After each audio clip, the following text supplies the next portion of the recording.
هاندي أرتشال تستقبل العام الجديد بتغيير لون شعرها، والجمهور يتهمها بتقليد عارضة الأزياء الأمريكية كيندل جينر.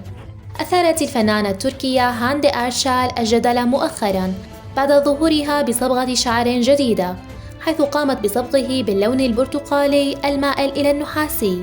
وانقسمت آراء الجمهور بين معجب وناقد، حيث اتهمها البعض بتقليد النجمة العالمية كيندل جينر، وشكك آخرون حول إمكانية مشاركتها في النسخة التركية من المسلسل اللبناني للموت.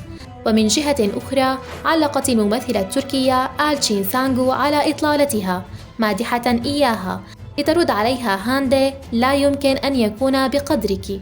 دائما ما تثير الفنانة التركية هاندي أرتشال الجدل، حيث تبقى محط اهتمام الجمهور في تركيا والوطن العربي بأكمله. وأنت، هل تكون من معجبيها؟ وما هو رأيك في إطلالتها الجديدة؟